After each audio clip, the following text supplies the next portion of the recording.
America. We were living in the east by the Nile River, living in luxury, enjoying freedom, justice, and equality. We wore silken robes and slippers of gold. We were the wealthiest and the wisest people, I'm told. Now we are the poorest of the poor. Nobody wants us at their door. So my friend, it's easy to tell, white man heaven is a black man hell. It's easy to tell, white man heaven is a black man hell. So the Honorable Elijah Muhammad said that Master Farad Muhammad said 6 words to us, and these were the 6 most powerful words that he spoke. He said, accept your own and be yourself. Accept your own. The Caucasians who brought our fathers into slavery desired to take us away from our own people, our own culture, our own religion, our own God, our own language. So we have grown up in America away from our own mind, away from our own selves, and so we have been actually indoctrinated with an alien mentality. 10,000 fearless men, because we're going to have to challenge the things that are destroying our community. Sure.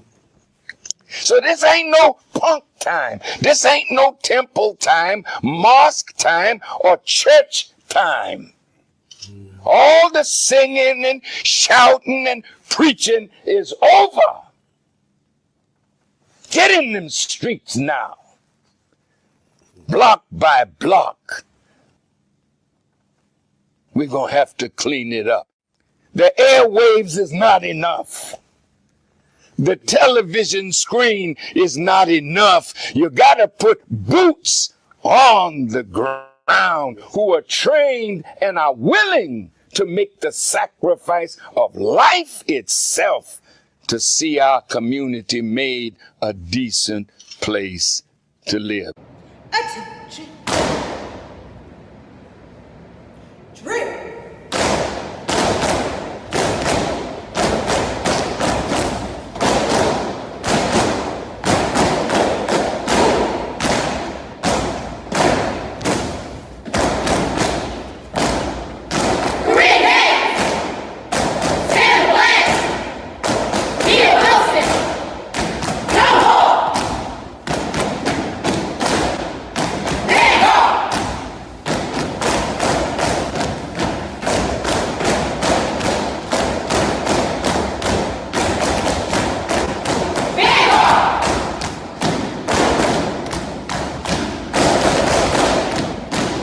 Soldiering is a part of the Nation of Islam, and it readies all of us to obey the commands of God.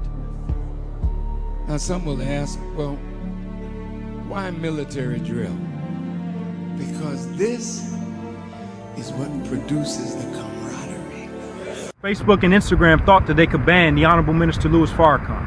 But in reality, they can't, because he already lives in us and millions of others. قل أعوذ بالله من الشيطان الرجيم بسم الله الرحمن الرحيم الحمد لله رب العالمين الرحمن الرحيم مالك يوم الدين إياك نعبد وإياك نستعين اهدنا الصراط المستقيم صراط الذين أنعمت عليهم غير المغضوب عليهم ولا الضالين آمين. In the name of Allah, Master Farad Muhammad, the one true and living God to whom praise is due forever. I bear witness that there is no God but Allah, and that the Honorable Elijah Muhammad is his messenger. Peace, family, and welcome back to another wonderful episode of WHID-FM. WHID-FM is your personal platform where those of us striving to follow the life-giving, life-saving teachings of the most honorable Elijah Muhammad, as given to us by his premier pupil, the Honorable Minister Louis Farrakhan, gather right here in this virtual meeting place, answer that most critical question of what has Islam done for me. It's Sunday, July 20th, 2025, and at this time, we're going to turn it over to that dynamic co-host of WHID-FM, our sister, Janine Muhammad, who is a superstar student here in the ministry of Muhammad Mosque number 6 under the leadership of our beloved brother, student Imam Abdul Salam Muhammad. Sister Janine. Assalamu alaikum, family, and thank you for joining us again for another episode of WHID-FM. We love having you tuning in every week as you hear the stories from our guests about what Islam has done and continuing to do for them. I'm going to introduce our guest tonight, who is Student Minister Jason Muhammad. He has distinguished himself as a strong and effective leader and a consistent advocate for freedom, justice, and equality. He accepted the life-giving teachings of the Most Honorable Elijah Muhammad as taught by his chief helper, the Honorable Minister Louis Farrakhan in Rochester, New York.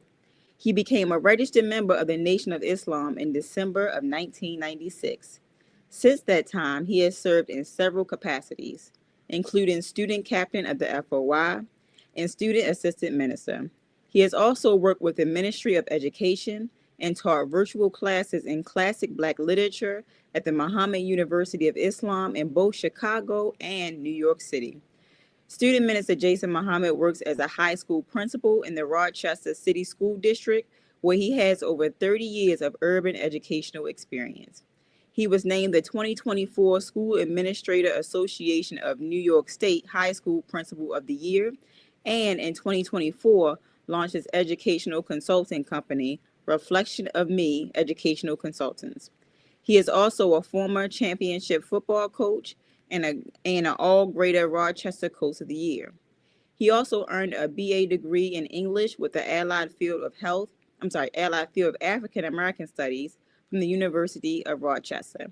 He also has a master's degree in education from the UNR and went on to earn his MS in educational leadership from St. John Fisher University. Currently, he is a doctoral candidate at the University of Buffalo Graduate School of Education. Brother Jason Muhammad is an active member of the Kappa Alpha Psi fraternity and believes in striving for achievement in every field of human endeavor. Student Minister Jason Muhammad believes that the example of his teacher, the Honorable Minister Louis Farrakhan, has helped him in every aspect of his life. He is married to his wife, Kadara, who has 6 children. And he also believes self-improvement is the basis for community development, and he is excited about every opportunity to share the word that he has learned from the minister that will uplift humanity. So we'd like to welcome him on the show tonight. Assalamu alaikum, Student Minister Jason Muhammad. Wa alaikum salam.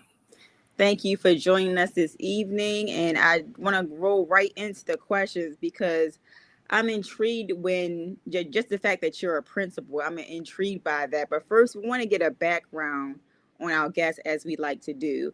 So can you tell us the first time that you heard the teachings of the Most Honorable Elijah Muhammad and what made you say, I want to be a part of that? Thank you. And of course, thank you for having me on the show. In the name of Allah, the Beneficent, the Merciful, I bear witness there's no God but Allah, and I bear witness that Muhammad is his messenger. When I was a student on the campus of the University of Rochester, I took a class called Major African American Writers. And in that class, there was the assignment to read a book a week of Black literature. And I went to a private high school and did not read a lot of of books about myself. And so this class was very intriguing to me. And the first book that we read was a book entitled Incidents of the Life of a Slave Girl. And it completely blew my mind. I read the whole thing cover to cover in 4 days.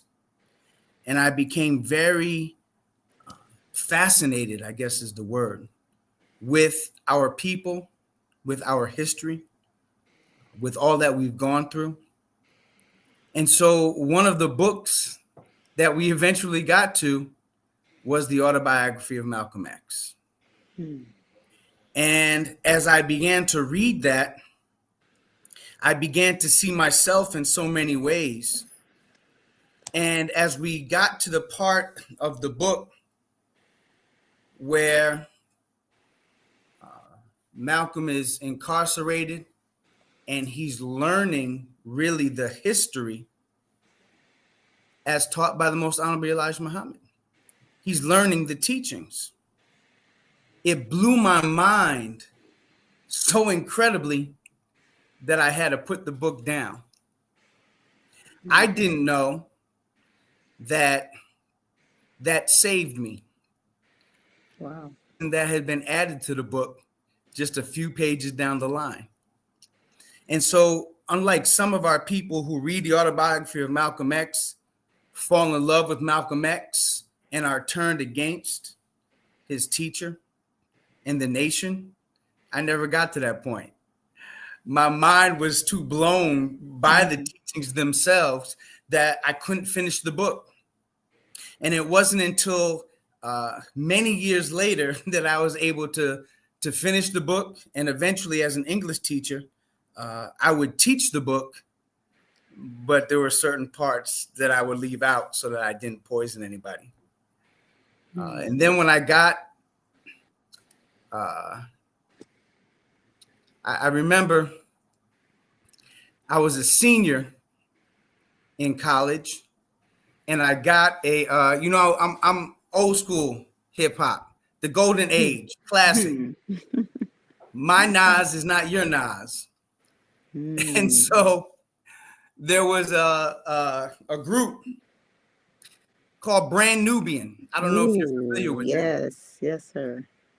And I was in my room and I had this DVD, excuse me, from Brand Nubian, and a song came on and it had this this pounding bass. And it was an unusual song because there was no chorus, there was no traditional rapping. It was this voice speaking. And it captivated me. And the voice said, "The poor have been made into slaves by those who teach lies. They don't teach the law of cause and effect. They make the people believe when they see it rain that a spook is producing it, but the rain is real. How then can the cause be unreal?" He said, "You are witnessing conditions in the world today that are produced by real men, but you don't see the real cause of the effect of your own suffering. Because the bloodsuckers of the poor make you think that God is some mystery God." But the Honorable Elijah Muhammad said to us, and when I heard that, that was the name from the autobiography of Malcolm X. So now I'm listening intently because everything that I had read in that book so captured me. It blew my mind. I had to put the book down, but now here's this voice bringing me right back to that name, Elijah. He said to us that there is 5% who are the poor righteous teachers. They don't believe the teachings of lies of the 10%. And this 5% are all wise and know who the true and living God is. And they teach that the true and living God is the Son of Man. the supreme being, the black man of Asia. They're also known as civilized people, Muslims and Muslim sons. Here is a small percentage of people who know God. And when they know God, they have a duty. And that duty is to teach what you know to those who do not know. And that is how I was introduced to the Honorable Minister Louis Farrakhan. Praise be to Allah. Beautiful testimony. I appreciate that, sir. Praise be to Allah. I want to pivot a little bit because, your experience as a principal, and it's interesting in your bio, you have 30 years of urban educational experience. And, there are a lot of people who may say, well, the city schools that have Black children primarily is not set up for them to succeed. It's set up for them to fail, especially when they just pass the children along when they're not properly educated. How do you use Islam and the teachings to not only try to get around that, but to reach the children when it seems children today are really misguided? It's a great question, sister. Islam is everything. Sun, moon, and star. Mm-hmm.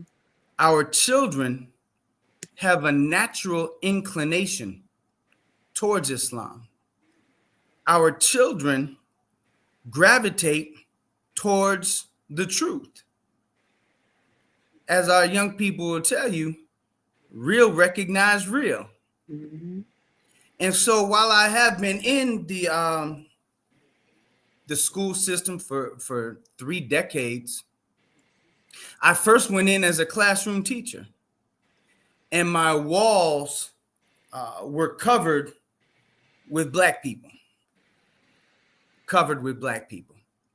The images that they didn't see on the television, images that they didn't see on the news about themselves. So that became very attractive to them.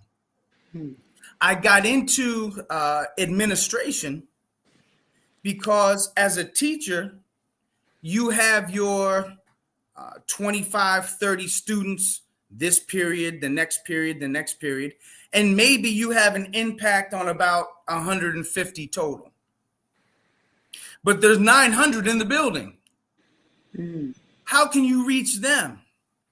And so that's what brought me into administration. Because we have a broader reach, a wider net, if you will, to cast.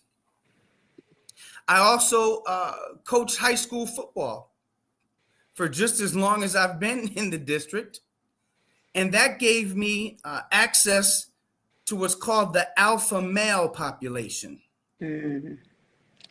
And these brothers aren't trying to hear anything soft and weak, to be quite honest with you. Mm-hmm. They're looking for strength. And so while they would see me on the field or in the classroom, they would also see me in their neighborhood, knocking on their door, in their neighborhood, standing on the block with the Final Call newspaper. And they would say, Muhammad, I saw you this weekend. Well, why you didn't pull over?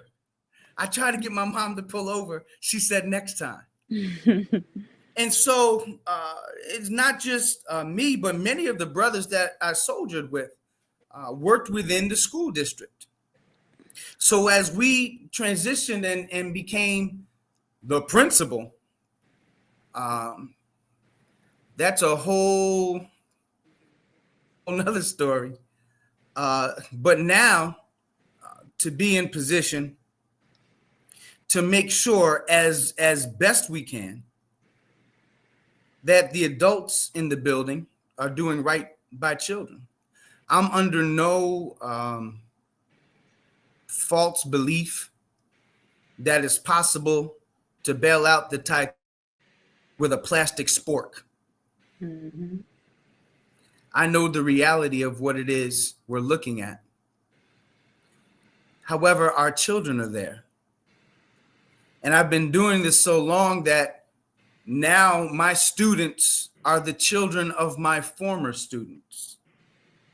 And my former students send their children this way because they know what Muhammad's about. Take the Jason out of it. They don't talk about Brother Jason. They talk about Muhammad. And the community knows Muhammad. And the community trusts Muhammad. And regardless of what anyone would say about the Nation of Islam, about the Honorable Minister Louis Farrakhan, they can't believe any of the negativity that they might encounter by the propaganda machine of this world because they know Muhammad. And you know, the apple, as they say, the fruit doesn't fall too far from the tree. Yes, sir. Praise be to Allah. Wonderful, wonderful. And my next question before I turn it over to Brother West. So your company, Reflection of Me Educational Consultants. Can you tell me what was the inspiration behind creating this company and what do you hope to achieve? Wow. So Reflection of Me, you know, in everything, we should be able to find ourselves in everything we do. And you and I both know, we're just talking about the schools, that sometimes it's very difficult for our children to see themselves in a positive light. Mm-hmm. And so we started, it's my wife and I, we started Reflection of Me so that we could provide educational opportunities that would reflect the beauty of what the God has already placed within our people, even if it may be covered in what the Honorable Minister Louis Farrakhan has referred to as dross. We know there's a God within.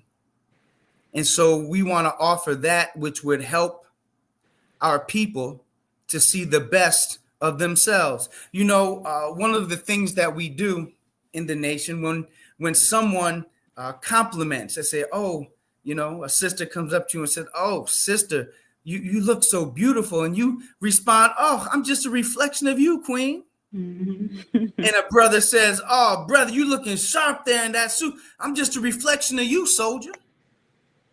And so we are a reflection of our people. The Most Honorable Elijah Muhammad said that he was pulled off the trash heap and he was cleaned up and polished up and shined up and put back on the trash heap.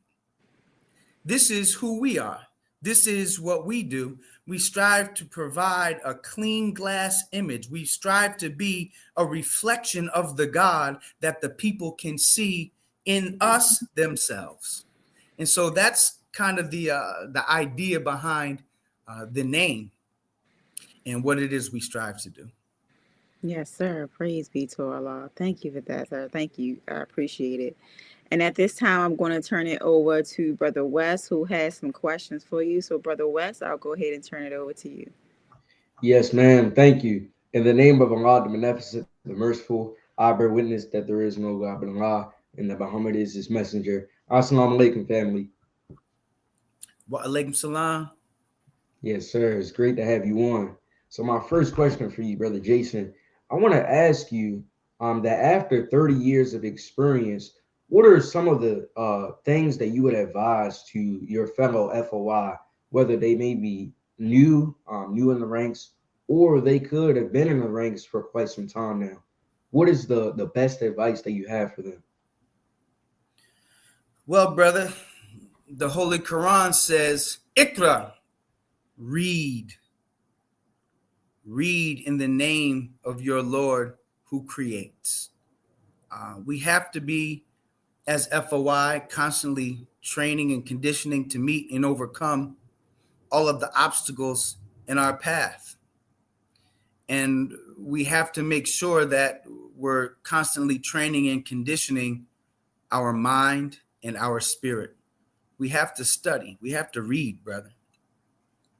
The Honorable Minister Louis Farrakhan, in Closing the Gap, he talks about how we have to use the teachings of the Most Honorable Elijah Muhammad as a filter for whatever it is we receive. He said that the teachings are like a placenta. And so as we bring in knowledge and information from this world, we should filter it through the teachings, filter it in the way that the placenta filters the blood going to the baby, going to that new life. So should we filter all that we receive through supreme wisdom, through message to the black man, through our Savior has arrived. We should filter what we have through the time and what must be done. Everything we receive should be filtered through the teachings so that whatever poison, whatever pollutant, whatever contaminant wouldn't harm the new life that the God has blessed us to receive. So we have to read, brother. We have to strengthen our mind and strengthen our spirit that we can withstand the wiles of Satan when they come, because they are and they will continue to come. Yes, sir. Thank you for that beautiful answer. And I want to know, what are some of the greatest memories you've had throughout your time in the nation? Any experiences that immediately come to mind? Like when you think about it, you just think, oh man, that was a wonderful time. You know, are there any times like that? Brother, it all blends together. Yes, sir. Brother, I'm gonna share with you. I don't talk about it too much. There was one time, brother, where I was blessed with the opportunity to be in a small gathering where the Honorable Minister Louis Farrakhan was present. One time. And coming up through the ranks, we were taught, and it says in the Holy Quran that, you know, when you get an audience with the messenger of God, you should bring him something. So we got him a gift. And it wasn't anything extravagant, but it was in a nice little wrapping. It looked it looked the part. And at the end of the meeting, I got the opportunity to say, dear brother minister, we brought you a gift. And he was sitting right over there. And the minister looked and smiled. And he said, oh, brother, you are the gift. That's it. I got nothing else. That was enough. Wow. So just that small glimpse. That's it. All praises due to Allah. That definitely all praises due to Allah. Yes, sir. Anytime you get to be in the minister's presence, it's a wonderful thing. Yes, brother. Definitely. So next, for you, switching gears just a little bit. I know that your bio mentioned the family you have, the beautiful family that Allah has blessed you with. Now, I would ask you, how do you believe that your children have responded to the teachings? Would you say that they are navigating towards them in you know, a way that you see in the future? Or would you say that a little bit more has to be done? And if so, how would you explain the work that you've put in to build that foundation and love for the teachings in your children? It's a great question. So, Brother West, let me ask you, brother, are you a nation baby? Yes, sir. Nation babies are different. Nation babies are different. I have 6 nation babies. My oldest baby is almost 30. Nation babies are different. They're born for the Messiah. Nation babies have in them all that their parents had to fight to get. We had to learn after unlearning so much. Islam is our natural way. It's our natural religion. But so much had been put on us after 400 years of slavery, suffering, and death that it was kind of difficult to embrace these restrictive laws when you've been out here enjoying what you thought was freedom, but it was really license to be the worst part of you. And so when we come in and begin to clean up just a little bit, when we begin to practice our Islam just a little bit, you know, brother, in another instance in Buffalo back in 2005, I heard the Honorable Minister Louis Farrakhan. He was speaking to Muhammad School of Music, and they were playing, and he said to them, practice doesn't make perfect. He said, perfect practice makes perfect. So we're not necessarily perfectly practicing. We're half practicing. But half practice is still better than no practice at all. And so in practicing our Islam and trying to get it right, we have these nation babies who don't know anything about a mystery God, who don't know anything about white Jesus, who ain't never had Canadian bacon, who never have gone to McDonald's. They've never been to Murder King. Their existence is different. They were born spiritually through the placenta of the teachings of the Most Honorable Elijah Muhammad. So no matter how far by our eye we think they may stray, where are they going to go? This is all they know. The only thing we have to make sure that we remind them is that the devil desires to sift you as wheat because you are a nation baby. There was a woman, she was clothed in the sun, and she was about to give birth to a man-child. This is the minister, pregnant. Because as we've been taught, oftentimes the prophets, the messengers of God, they're styled as women. So here we have the minister scripturally styled as a female because he's about to give birth to a nation.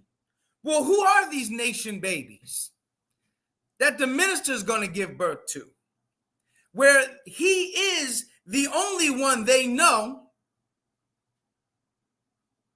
to represent to them the reality of God. They don't have anywhere to go, brother. And so my two oldest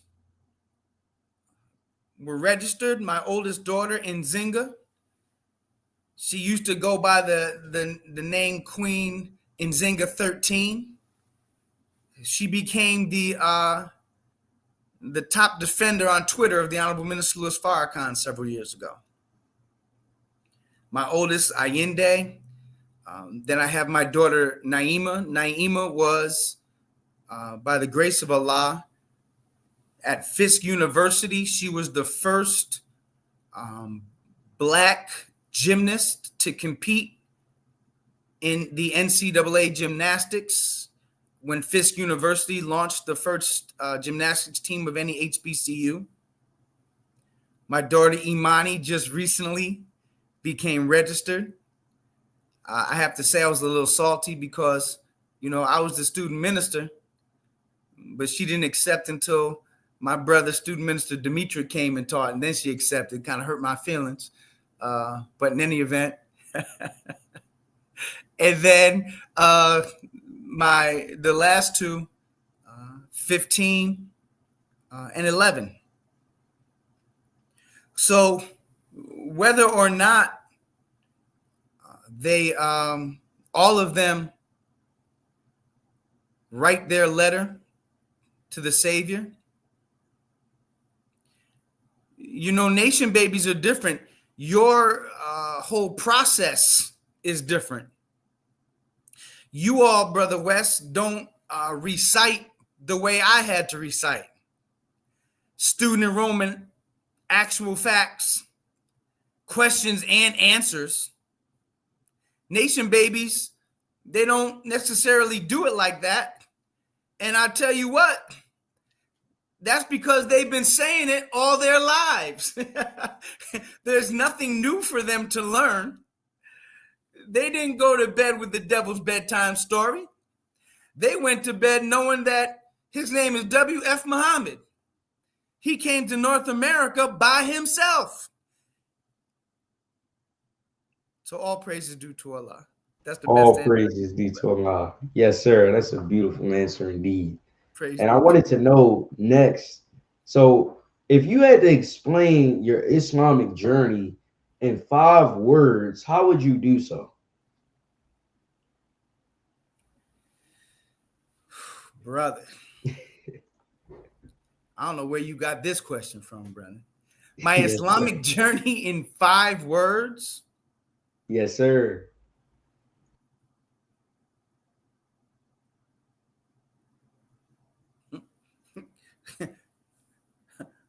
Believe in one God, prayer, charity, fasting, pilgrimage. The pillars, that's creative. Okay.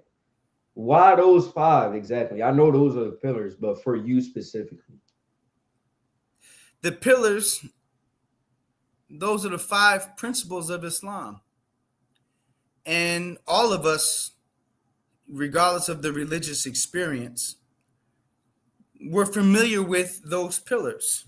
We were most likely a part of a monotheistic religion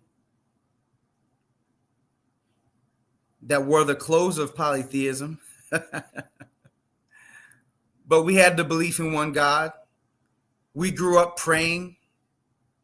Even if our prayer was really a negotiation tactic, as we tried to negotiate with God to get us out of trouble,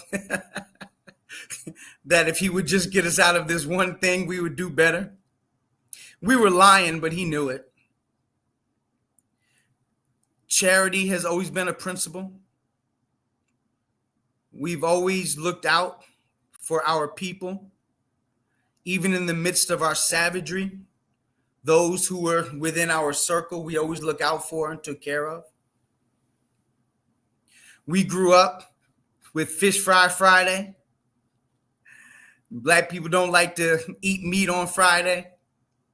So we would abstain from meat on Friday, which is a form of a fast.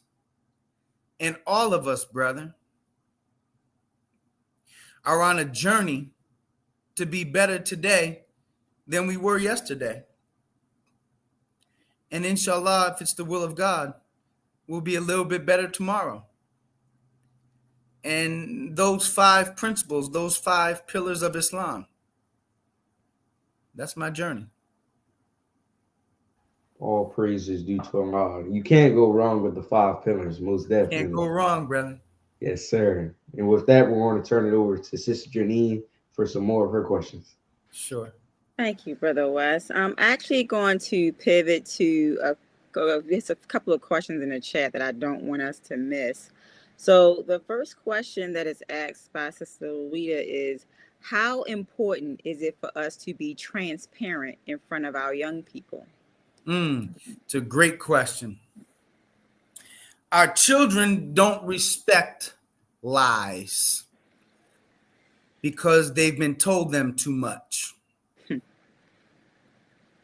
And so we share the good, the bad, and the ugly. You know, they say that experience is the best teacher. That's true, but it doesn't have to be your own experience. Mm-hmm. You can learn from the experience that someone else has had and perhaps avoid the pitfalls. So we have to be transparent about what we did. We have to be able to explain what Islam has done for us and give them the example of what they should not do and the inevitable results of deviation. It says that there's a way that seems right to a man, but the wages thereof are death. And so, unfortunately, in the Black community, we've become so desensitized to our drama and our trauma that we now glorify the survival tactics that we've needed to navigate a world that wants to kill us. And so we glorify the worst part of ourselves and are sometimes afraid to strive to reach the best of ourselves because we've been so disappointed in self, or there have been so many obstacles to achieve success, or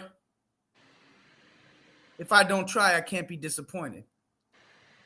So we have to constantly encourage and be transparent about the pitfalls, about the dangers, but know that we read the book from beginning to end, and we know what happens.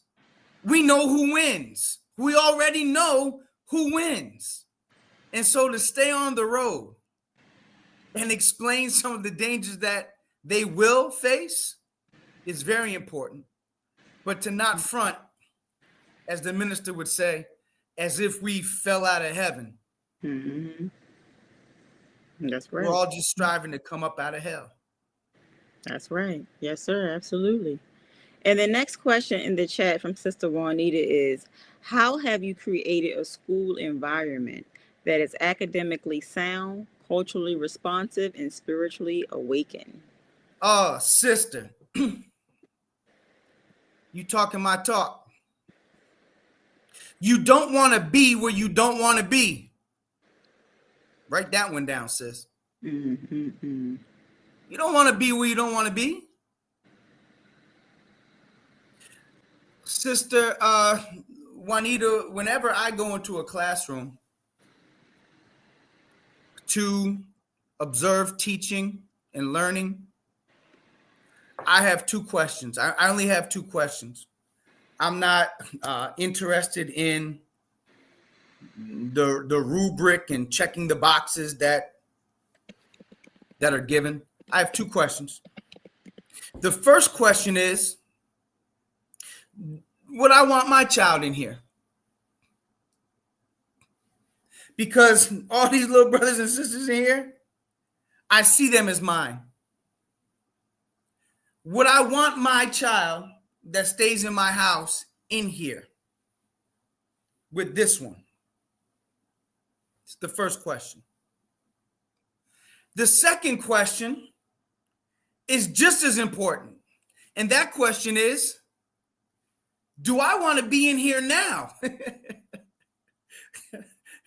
Am I sitting in here suffering because of what's taking place with the teacher? And as a professional educator, I get paid to go to meetings that are terrible. But she's 14 and she can't take it. And he's 15 and his insides died 10 minutes ago. I don't want to be here. I know they don't want to be here. This must change. But then the other part can be true, where you come in and the environment's full of life and you feel like you're about to learn something and you're excited about what's happening. And I talk to the students. I'm like, hey, so what did you get for number 7? Because the environment has to be right. And we have said, you can't put organic seeds in toxic soil. They just won't grow. And so as much as we want stellar teaching, as much as we want culturally responsive instruction, as much as we want to find test scores and all of that, I want to know what the environment is like. Because if the current is too cold, the water of life will freeze and fall back down as snow. So we strive to make an environment where children want to be. And once they want to be there, because you have something that they want to get, and they know, because they can feel your spirit, that you care about them. It don't mean you don't get on them. It don't mean you don't discipline them. You spare the rod, you spoil the child. I'm not into enabling and claiming that it's helping, because this world kills Black children. So we have to make sure that they understand that if we help to make this environment right, there's something that you've got to get to help you navigate this world. And because you know Muhammad helped you to get it, when you go out there, God willing, we hope and pray you find another brother or sister named Muhammad that can bring you to another place. And I will say, there have been many that have come to Muhammad Mosque who first met me in the schools. So all praises due to Allah. Praise be to Allah. And the next question in the chat before I turn it over to Brother Jamal to ask his questions. Brother Tony put in the chat, can you speak on the benefits of being married to an MGT? Listen.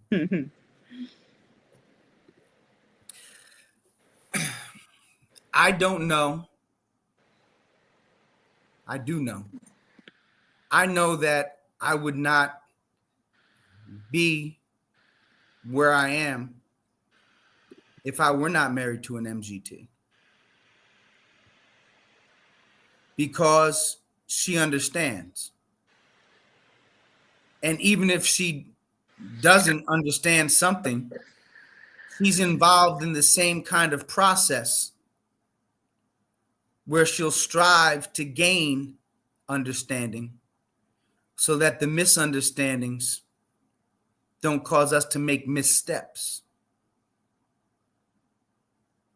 It's very difficult, brothers, sisters, to be involved in resurrection.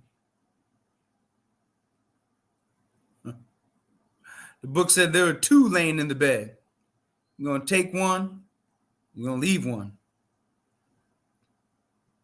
I always wondered which one that was. Like, who was taken and who was left? Was it good that you were left, or was it good that you were taken?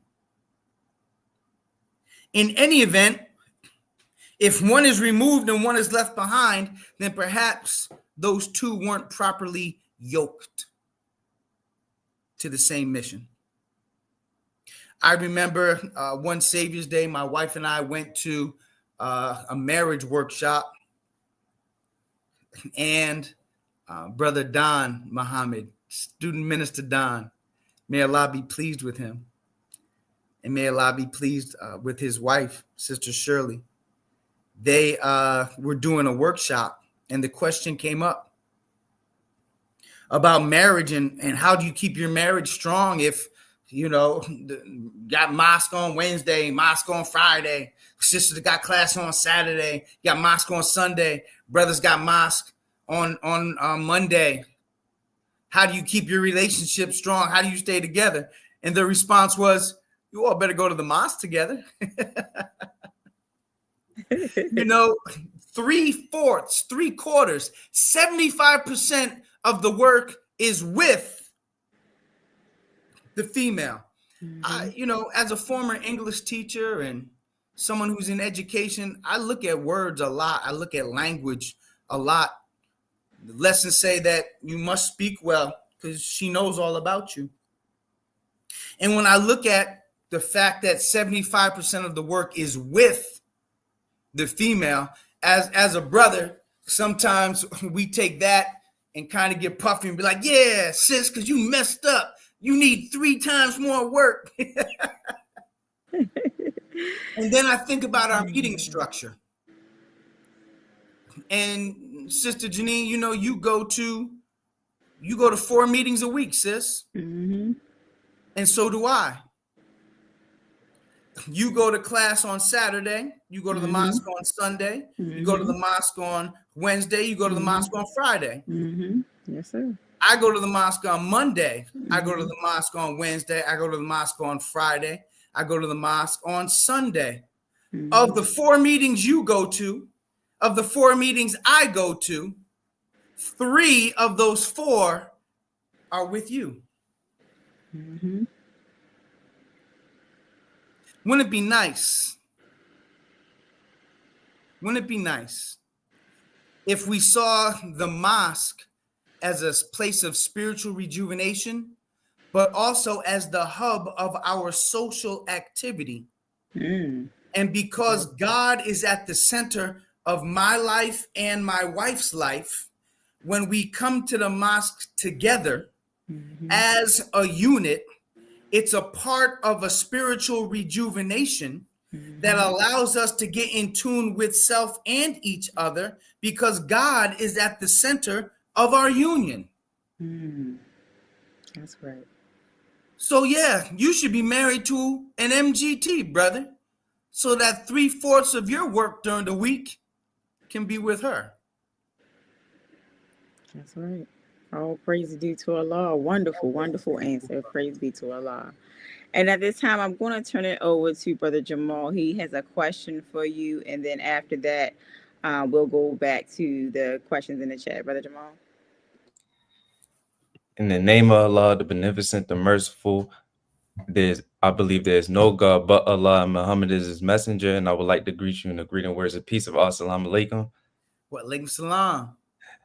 Yeah, brother, I really want to have like 2 questions for you, or 3 questions, because I read your bio. It was very interesting. So my first question is, you taught classic Black literature at Muhammad University of Islam in New York and Chicago, if that's right. And I wanted to know, how do you see literature as a tool for liberation and self-improvement among young people today? Oh, brother, you talking my talk right now, black man. Within the literature of our people, the serious literature of Black people, you can find the receipts.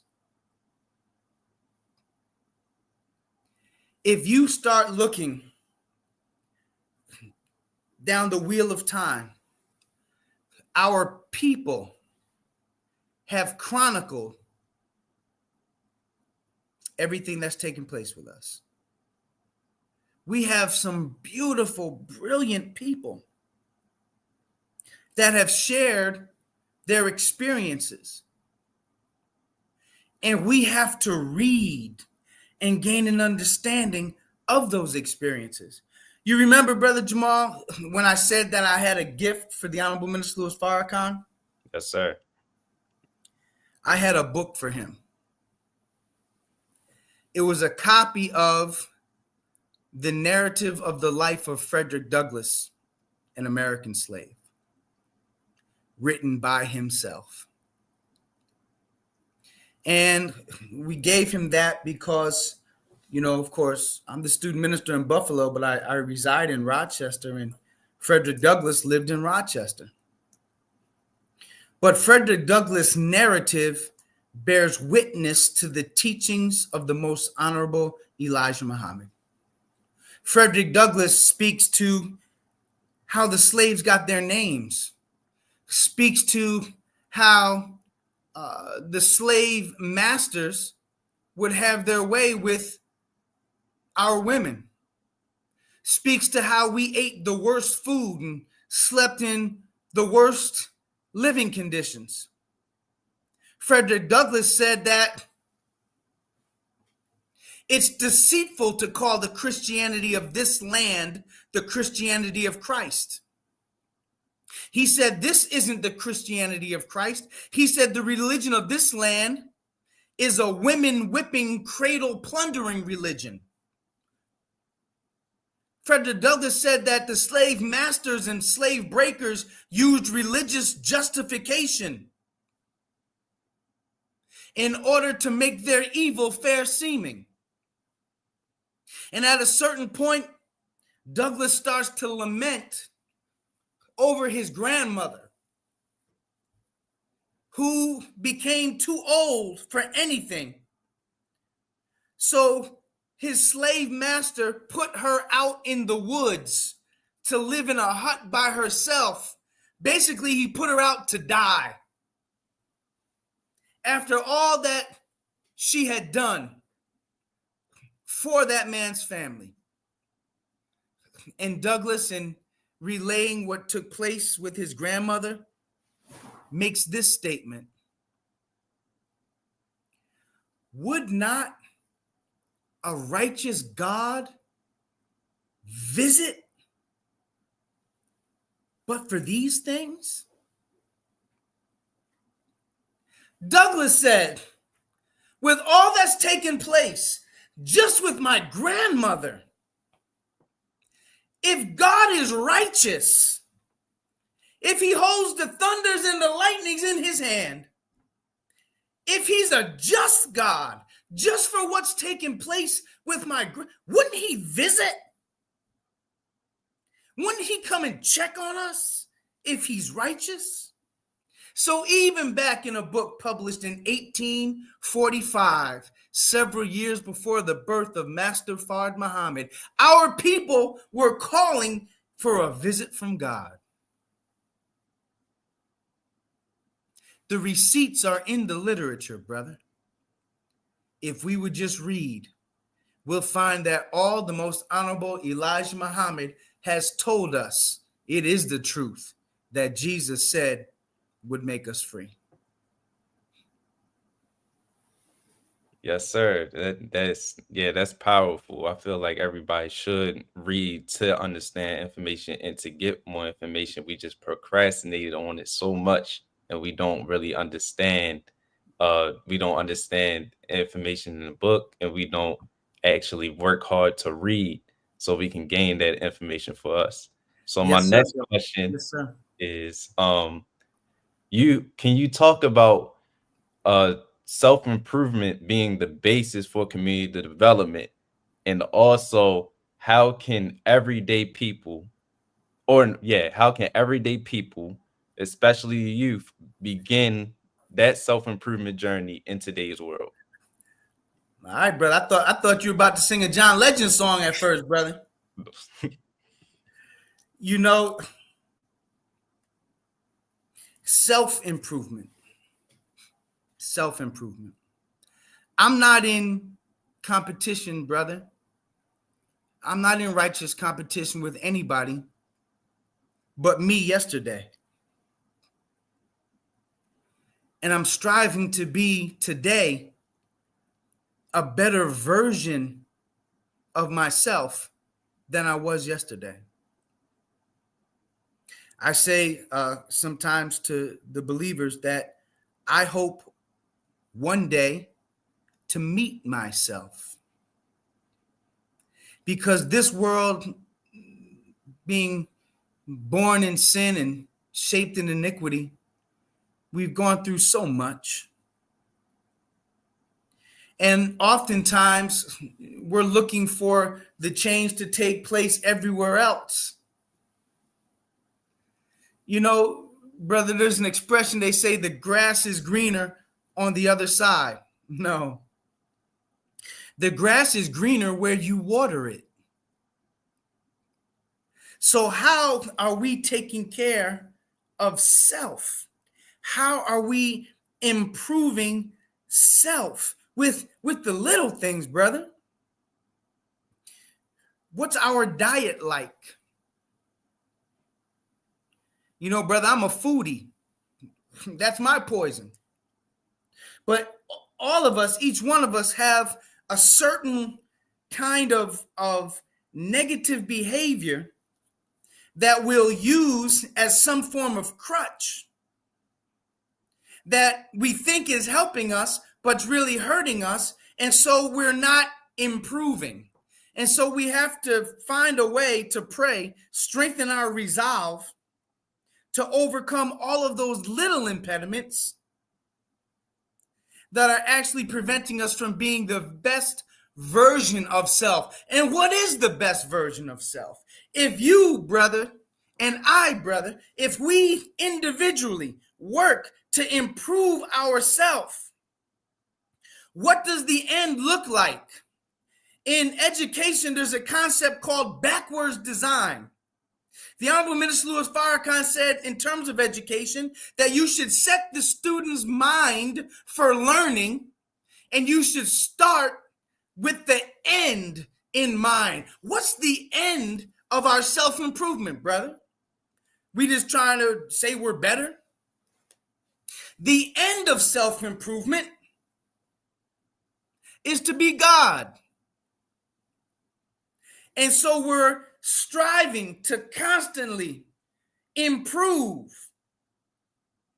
Rabbil Alameen. We're going to go through stage after stage after stage until our eventual perfection. Now, those stages might roll to the point where we don't actually see the eventual perfection, but we're on the road. You can forecast the trajectory of our improvement, where we can see, oh, yeah, that brother's on his way to being the best version of self, and that is a reflection of God.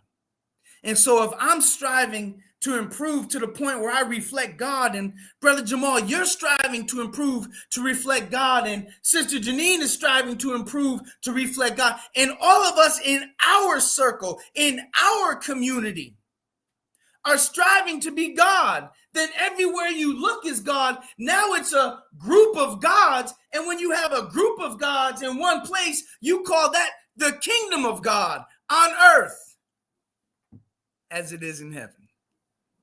And this is why I believe self-improvement is the basis for community development.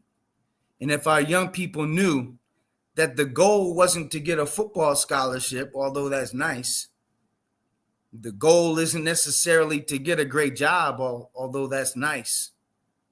But if our young people knew that they had the ability to be God,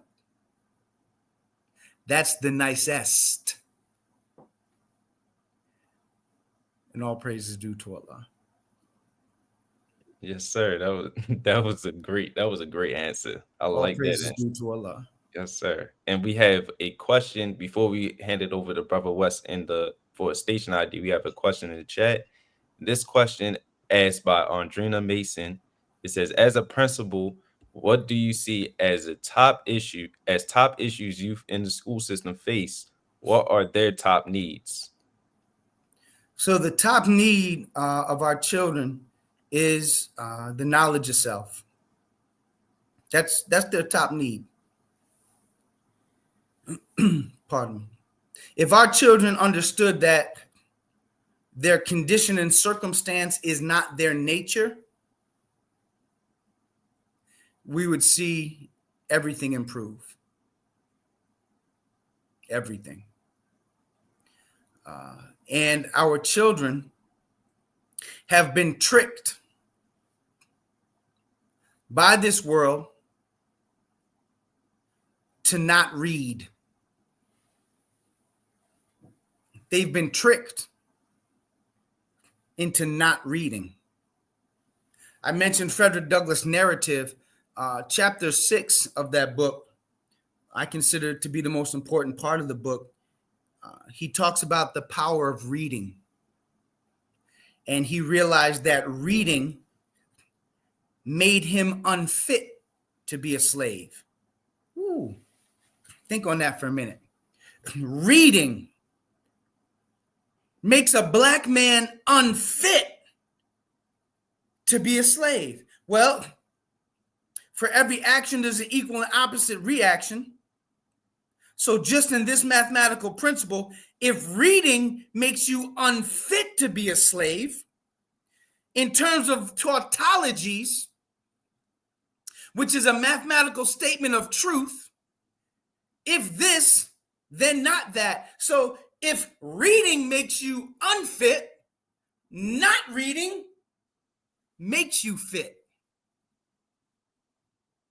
And not reading has made our children fit to be a slave, because knowledge is power.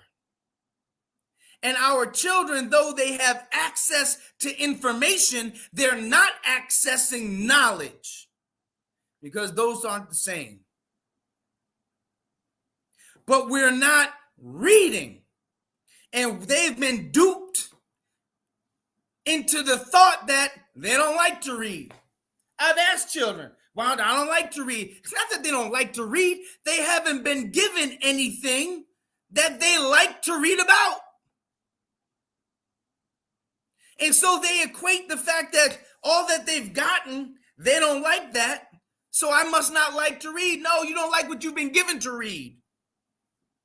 Because we can find all kinds of things that they would like to read that's about themselves. So the top issue is our children must read. And their need, they must get a thorough knowledge of themselves that would inspire them to want to read and learn all about themselves. Yes, sir.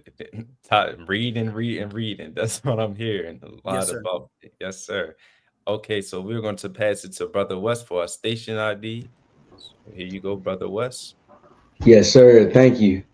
Family, we want to thank you for tuning in and spending your time on WHID-FM, because without you, there is no WHID-FM. If you have any suggestions, please email us at WHID1919@gmail.com. Also, please follow us on Facebook and subscribe to WHID-FM on YouTube. And next week, we will not air. WHID-FM will be at the National Security Training in Chicago with our fellow believers. So if you will be there, then we look forward to seeing you. And if not, then we look forward to seeing you the week after next, right back here on WHID-FM. All praises due to Allah. So, Brother Jason, my next question for you as we begin to wind down, I wanted to know, when you're not at the mosque teaching at the Sunday lecture, or you may not be studying at home, how do you relax and debrief? What does that look like for you? I used to know what that looked like. Oh, brother. You can only find me in so many places. I'm either at school, I'm at the mosque, or I'm at home. I don't, to my wife's dismay, I don't really venture out too much.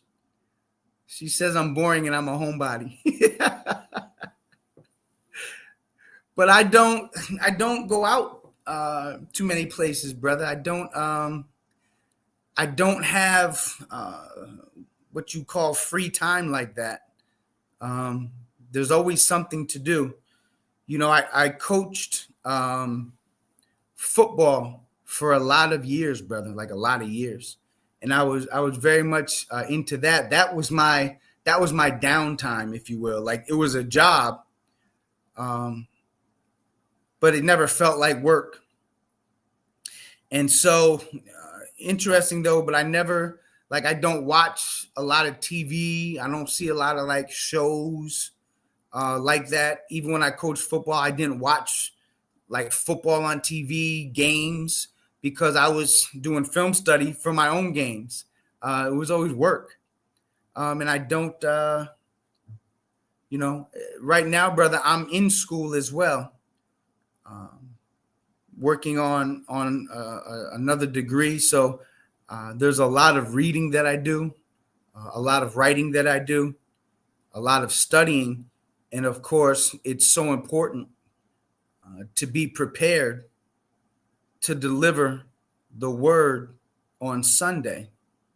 We spend a lot of time making sure that we have something to give to our people who must know that the black man is not forsaken. Allah cares so much, he didn't send someone else. They say if you want something done right, you got to do it yourself. And so he wanted things right with the black man. He cared so much that he came himself. And so we spend a lot of time studying and preparing to make sure we can share a good word with our people that can help to raise them out of the conditions that we find ourselves. So I like traveling when I get the chance with my family. I like to cook. I told you I was a foodie. And, my wife and all my children, from, the littlest to the biggest, they can all cook. And we like to cook. We like to host the believers. We like to have the believers over. The believers are the friends of one another.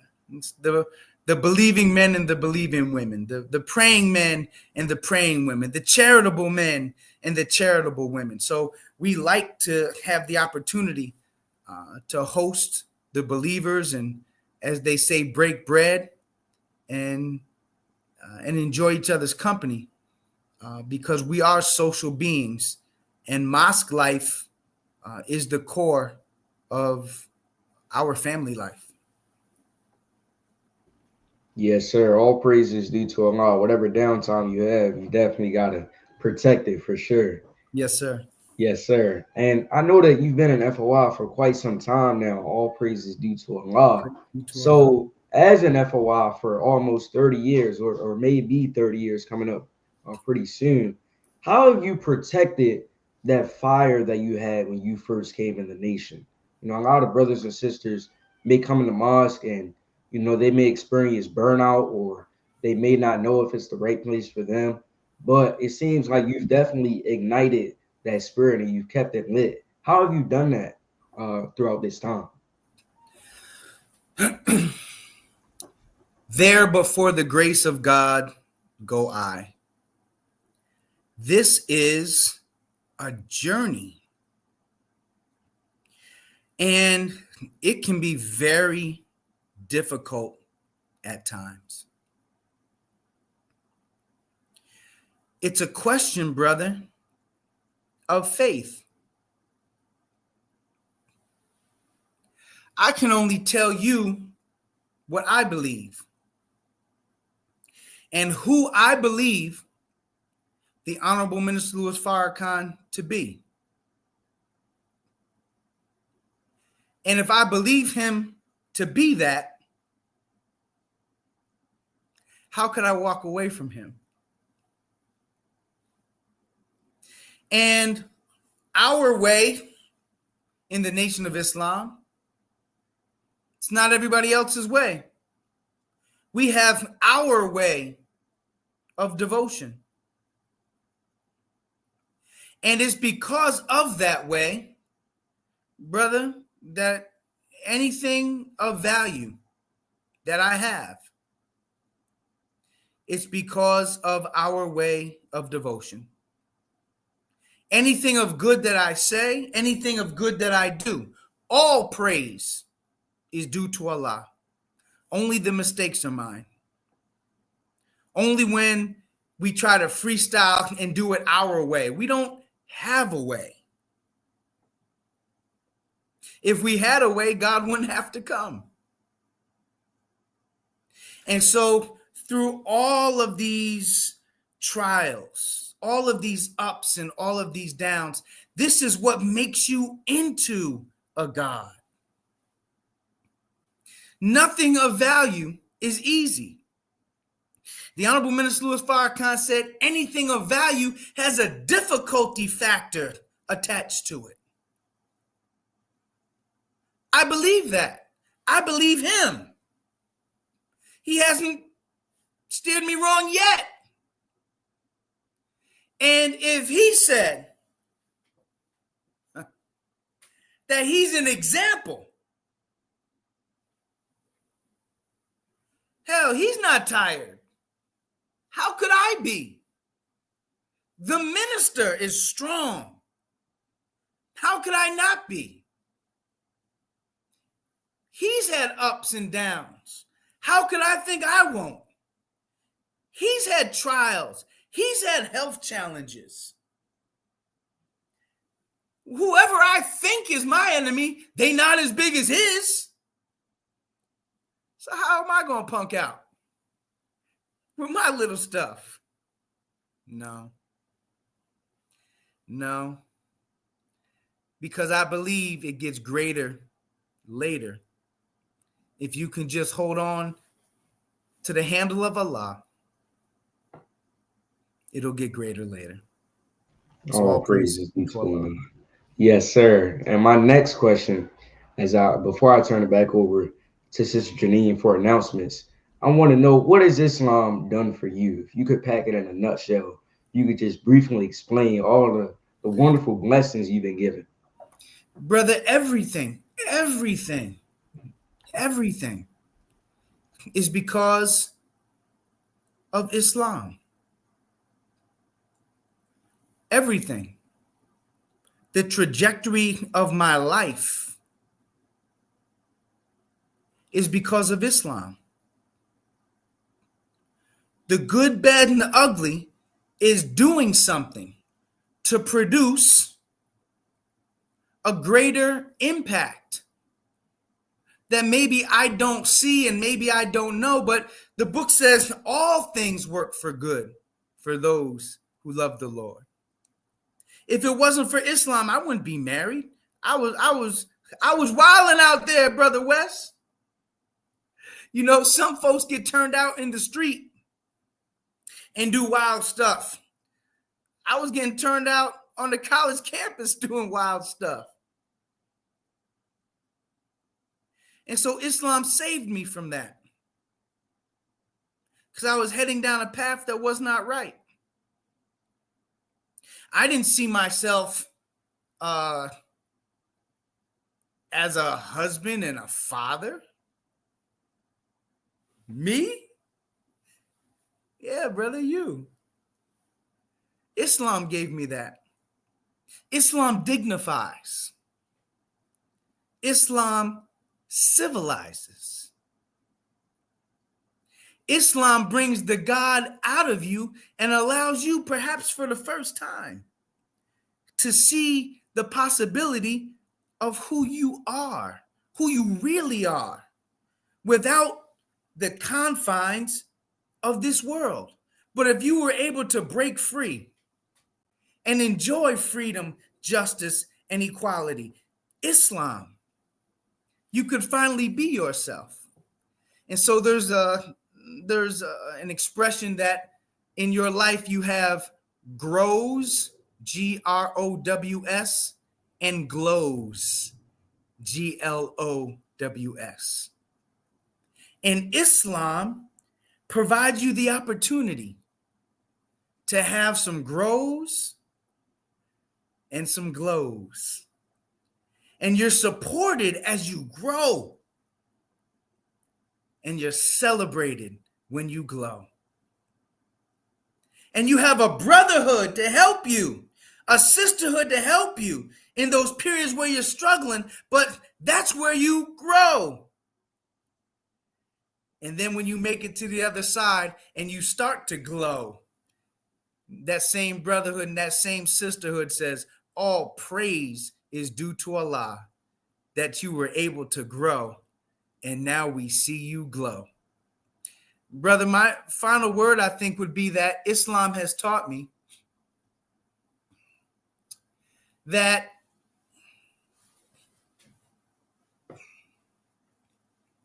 everything happens for a reason. And if you were to change anything, you wouldn't be who and what you are and what you are becoming. And the minister said that we are all the sum total of our life experiences. So all praise is due to Allah for all that I have gone through, I will go through, because it's making me into who the God wants me to be, inshallah. All praise is due to Allah. Thank you for your wonderful answers. As somebody in the chat said, it feels like the Sunday lecture all over again. I love it. Praise be to Allah. Yes, sir. And I want to give a special shout out to everybody that's tuning in the chat, showing love. Brother Yende, Sister Nzinga, Those Sister are my Kadala. children. Yes, sir. Sister Sabrina, Sister Louita, um, all of our wonderful guests, people that tune in, all of our listeners, watchers. We thank you all for spending your valuable time right here on WHID-FM. And with that, I'm going to turn it back over to you, Sister Janine, for our announcements. Thank you, Brother West, and thank you, Brother Jason, for just joining us and giving us these jewels you dropped on us tonight. We really appreciate it. I wanted to go, before I go to announcements, I just wanted to, I remember a book you mentioned earlier, and I wanted to get it right. The book you said you read in college, was that Incidents in the Life of a Slave Girl? Yes, Incidents in the Life of a Slave Girl. Okay. By Harriet Jacobs, I believe. So she writes under the name, I get confused sometimes because she writes under the name Linda Brent. She doesn't use her real name, but I believe it's Harriet Jacobs is the author. Okay, I see it. Okay. All right, thank you for that. I was looking for it, and I wanted to be clear on what the title was, so I appreciate that. And I appreciate you for joining us, and we definitely hope to have you back on again. Praise And be to family, Allah. if you love what you love what you heard today, and I'm sure you have, you're invited to study with us and join the Nation of Islam to learn the teachings of the Most Honorable Elijah Muhammad as taught by his chief helper, the Honorable Minister Louis Farrakhan. You can go to www.noy.org/go study. You can go to NOY.org to look at our weekly webcast we have on Sundays, 10 a.m. Central Standard Time, 11 a.m. Eastern Standard Time. And don't forget to donate on that site as well. Final Call Radio, download it on all your devices. Take it with you on the go. Whether you're running errands, going to work, going to school, there's nothing better to have playing in the background than the Honorable Minister Louis Farrakhan, especially in this time that we're in now. And speaking of Final Call, the Final Call newspaper, you see the cover right there. Genocide and Palestine expulsion plans persist amidst closed door talks. Now, there's so much media out there going on, and so many lies and mistruth, but you want to know what's really going on in the world, definitely support Black media and get the Final Call from one of our brothers on the street. You can go and get a Final Call subscription online. And also, don't forget to get a Final Call subscription to our brothers and sisters that are behind bars, because as we know, they can lock their body up, but they cannot lock their mind up. And if you're looking for a book that greatly empowers your child and showcases their self-worth, look no further than I Never Knew I'm All That, Book 1. This book is written by our host, Brother Donald Muhammad, illustrations by Sister Amina Lay, and this is a wonderful book that affirms our children's needs. So if you want to get a good book for your child, I Never Knew I'm All That, you can get that on Amazon.com. And last but not least, if you're in the Richmond area, every Sunday, come and hear the reality of God, delivered by Student Minister Tracy Muhammad, the local representative of the Honorable Minister Louis Farrakhan, at 801 Prince Hall Drive, Richmond, Virginia 23224. And here in Baltimore, you can visit us every Sunday at 11 a.m. at 2801 North Dukeland Street. And you can also come and listen to our local representative here, Brother Imam Abdul Salam Muhammad. And with that, family, we're going to begin to wind down. We're going to go to Brother Jamal, who's going to introduce our Muhammad moment, and then we will close out in prayer. Thank you, family.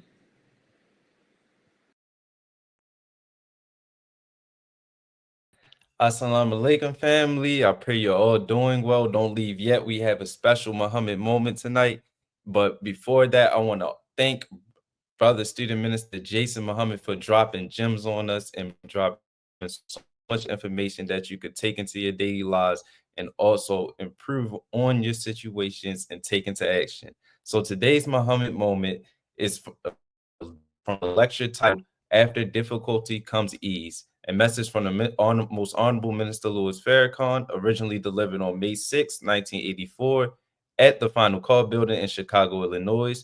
If you're looking to dive deeper into more of these life-giving and life-saving teachings from the minister and those working alongside him, please make sure to visit the Final Call store at store.finalcall.com. Again, that's store.finalcall.com. And with that, let's get into today's Muhammad moment.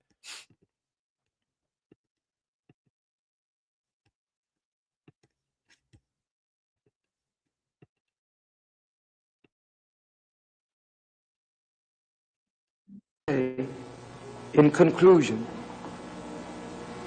that the food that God has sent down is a food that will rest our hearts from the pain of division. Isn't it beautiful that Christians and Muslims and Hebrew Israelites can stand together, laugh together, eat together, work together, fight together for the glory of God? Isn't it wonderful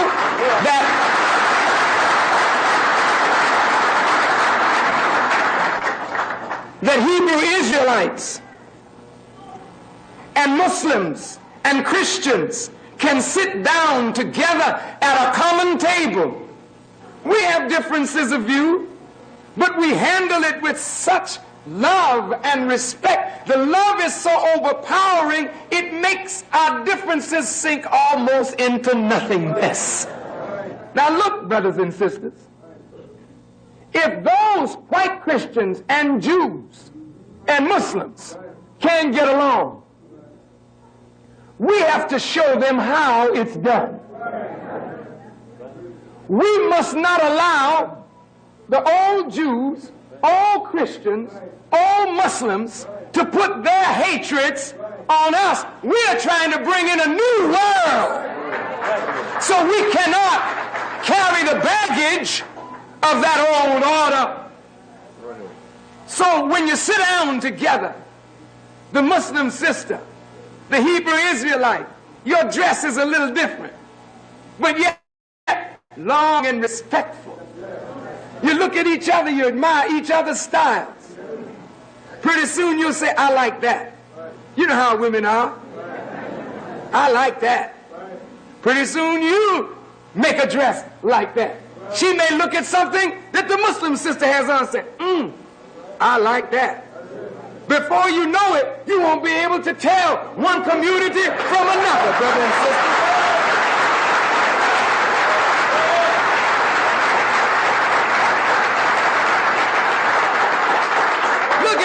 Our Christian sisters and our Christian brothers. Here we are together.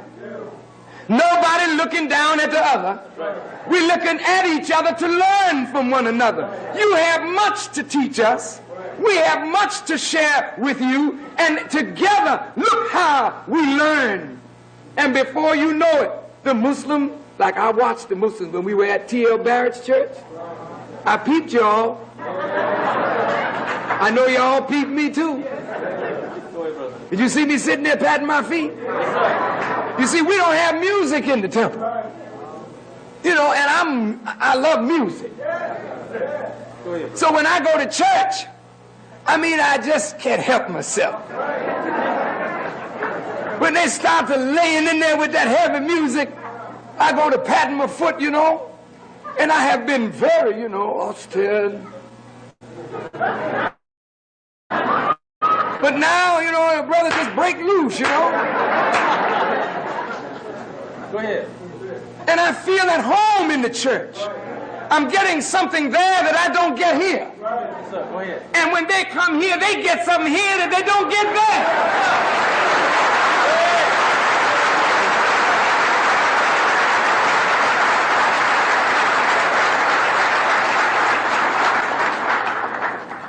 Sisters start wrapping their heads. Other sisters said, what is that you got on? Why you do that? I like the way that looks. Before you know it, she wrapped her head. Where did you get your hair done? It looks so pretty. Oh, I got it done over here. Oh, give me her name. Before you know it, you're all meeting in the same places. When you see each other, you rush into each other's arms. You embrace each other. You don't seem like you're strangers. You are a family. And this is what's driving the white man crazy. He don't want to see us recognizing each other as a family. It's over. It's a new day.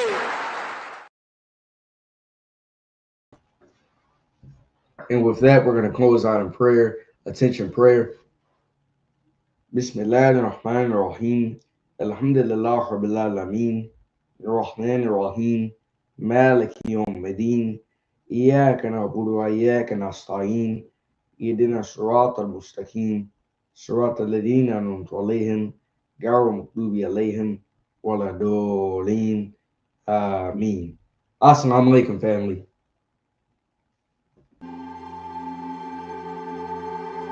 This house is dedicated to knowledge and to the spreading of knowledge.